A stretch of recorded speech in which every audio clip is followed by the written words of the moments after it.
या ठिकाणी परभणी जिल्ह्यातील रेशन गोडाऊन मधील पूर्ण जिल्ह्यातील हमाल कामगार 4 ऑगस्ट पासून बेमुदत संपावर आहेत। मला असं वाटतं ज्या प्रकारचं शासन या माथाडी बोर्डाच्या विरुद्ध कारस्थानं करतंय आणि हमाल कामगारांना उपाशी मारायचं त्यांचं काम चालू आहे। अत्यंत लाजिरवाणी गोष्ट आहे की कोरोना काळात कोणीही रस्त्यावर चिटपाखरून असताना या हमाल कामगारांनी काम करून गावोगावी रेशन पोचवायचं काम केलं। आज 2019-20 कोरोना काळातला फरक बिलाची रक्कम त्यांना आज तागायत मिळाली नाही। आज त्या गोष्टीला 6 वर्ष झालेले आहेत। लाजिरवाणी गोष्ट आहे।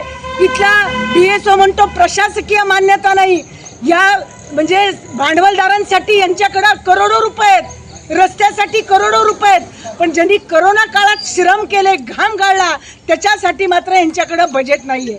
आज 2018-19 पासून या रेशन गोडाऊन मधील हमाल कामगारांच्या मजुरी दरात 1 रुपयाची देखील वाढ झाली नाही। आज महागाई किती वाढली।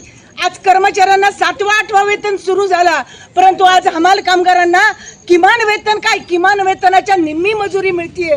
आणि दरवाढ झाली तर सगळे गुत्तेदार एकत्र येऊन जिल्हा प्रशासन आणि गुत्तेदार एकजुटीनं यांना मारायचं काम या ठिकाणी चालू आहे। आणि त्यामुळं महागाई भत्त्याचे एरियर्स बाकी आहेत। महागाई भत्ता जाहीर झाला तरी 2-2, 3-3 वर्ष भांडण केल्याशिवाय आड करत नाहीत।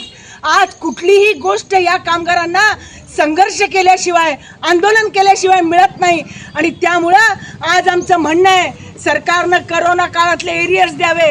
अत्यंत लाजिरवाणी गोष्ट आहे, गुत्तेदारांवर कारवाई करायच्या ऐवजी DSO इथला थेट सुरू करा आणि यांच्या पोटावर पाय द्या।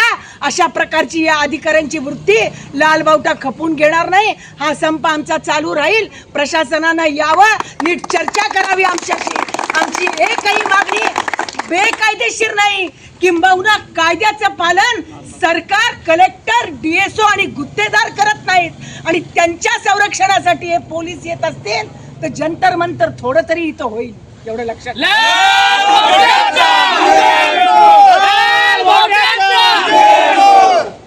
माधुरी मैडम तुम आगे बढ़ो, हम तुम्हारे साथ हैं। माधुरी मैडम तुम आगे बढ़ो, हम तुम्हारे साथ हैं। मागणी आहे, आम्ही लेटर 27 तारखेला DSO ऑफिसला दिले होतं। याच्या आधी आम्ही वारंवार DSO ऑफिसला, कलेक्टर साहेबाला आम्ही सहकार्य केले। ते आम्हाला आश्वासन दिले की आम्ही 8 दिवसामध्ये, महिनाभरामध्ये आज तारीख दिली आम्हाला की तुमचे फरक बिल भेटून जाईल। मात्र आम्ही या 27 तारखेला नोटीस दिली, त्याला लेटर दिलं, ते त्याला म्हणलं आम्ही तोपर्यंत आमचे फरक बिल भेटत नाही तोपर्यंत आमचा 4 तारखेपासून बेमुदत संप राहणार आहे। हे करोना काळामध्ये आमचं हे फरक बिल आहे। करोना काळामध्ये वाटावर कोणी नव्हतं, लोक वाटावर यायला भिवू लागले।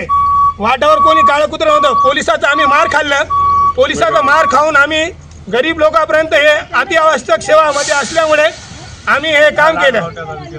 ते प्रशासन आमच्यावर जबरदस्तीने दबाव टाकते आणि त्याच्यामुळे दबाव टाकून आम्हाला आता काम चालू करा। हे सिटीचं काम हे द्वारपोच आहे। ठीक आहे।